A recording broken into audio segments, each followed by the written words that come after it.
Born in Newburyport, Massachusetts in 1805, William Lloyd Garrison grew up poor, trying a number of trades before settling into the printing industry.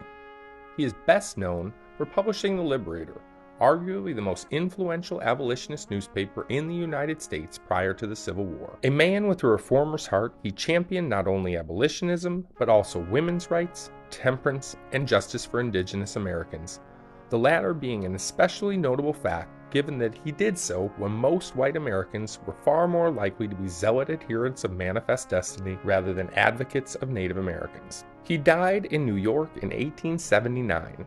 Frederick Douglass, a fellow reformer with whom he had a complicated relationship, ended a touching tribute to Garrison with these words: "Let us guard his memory as a precious inheritance. Let us teach our children the story of his life. Let us try to imitate his virtues and endeavor as he did to leave the world freer, nobler, and better than we found it." Number 1. He served time in jail, nearly 50 days, for refusing to pay a fine after he was found guilty of libel. His crime, quote, vehemently reprobating Francis Todd, an owner of a vessel engaged in carrying a cargo of enslaved people from Baltimore to New Orleans. Garrison found himself behind bars again years later when local authorities briefly imprisoned him as a form of protection from an angry mob of Bostonians. Number 2. He has one of the best opening lines in the history of the American press, from Volume 1 of The Liberator. Quote, "I will be as harsh as truth and as uncompromising as justice. On this subject I do not wish to speak or write with moderation. I will not equivocate. I will not excuse. I will not retreat a single inch, and I will be heard." Number 3. He was radical even amongst radicals. He was sympathetic to Nat Turner, the enslaved man who led a failed insurrection in 1831, arguing that the only way to avert such a crisis was to end the practice of slavery, a stance which earned him an arrest warrant in North Carolina. The charge, seditious libel, for which one Raleigh newspaper wrote, quote, "The penalty was whipping and imprisonment for the first offense, and death without benefit of clergy for a second offense." In 1854, he burned a copy of the Constitution, calling it a covenant with death and an agreement with hell. In fact, he was so radical that many of his positions related to civil rights wouldn't become enshrined into law until the 1960s, more than 100 years after he first began advocating them. Number 4. He had a knack for identifying and elevating the voices of potential fellow reformers. His eye for talent went well beyond what was typical of the time. He was the first to publish, it might be noted, without her initial consent, the ideas of Angelina Grimke, and encouraged both her and her sister to enter the fray as abolitionists. He started the public career of Lucy Stone. He is even credited with being the man who first brought the nation's attention to Frederick Douglass. Number 5. He was committed. He published an edition of The Liberator weekly for more than 30 years, and only stopped with the passage of the 13th Amendment. This included the early years in which circulation numbers were dismal and his most zealous audience appeared to be Southern newspaper editors, and continued until The Liberator's apex, when, according to the Boston Public Library, it was circulating 3,000 copies a week, primarily across the North. Number 6. He was an organizer. He helped found arguably the most effective organization ever assembled to try and bring about the end of human bondage in the United States. The American Anti-Slavery Society was established in 1831.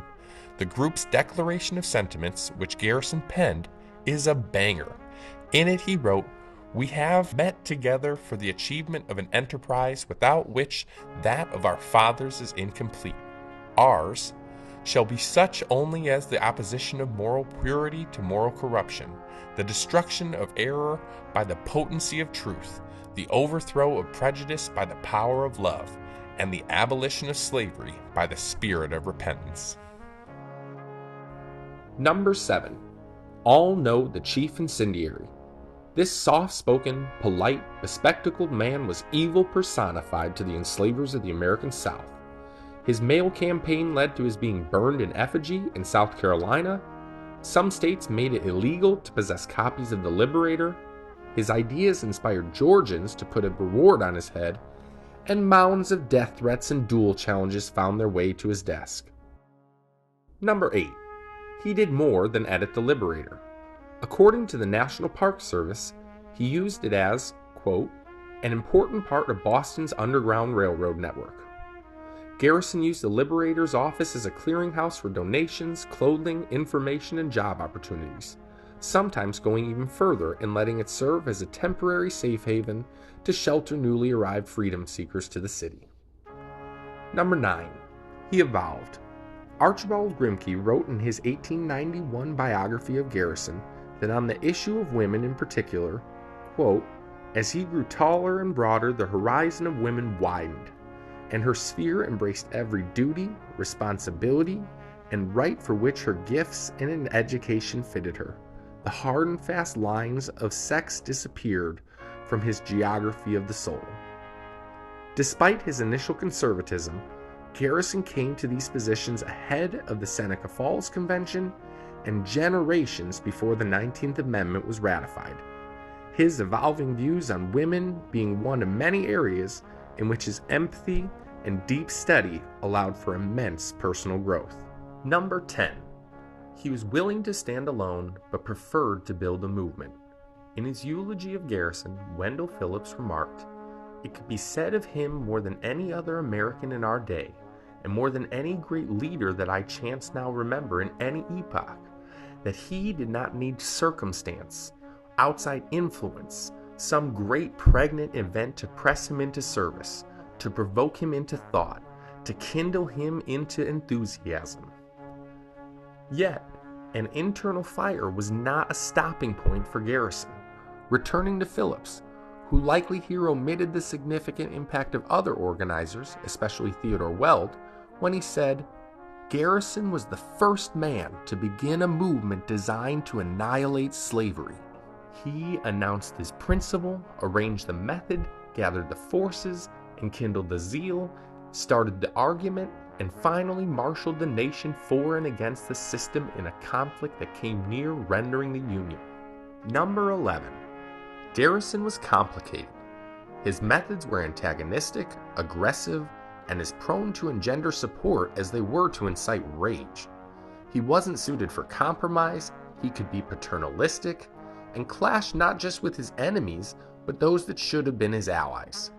His views on government, women, faith, violence, and peace all remain contested points.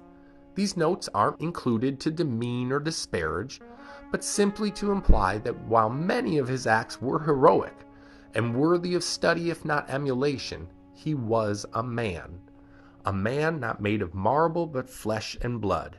He failed often. He had scars.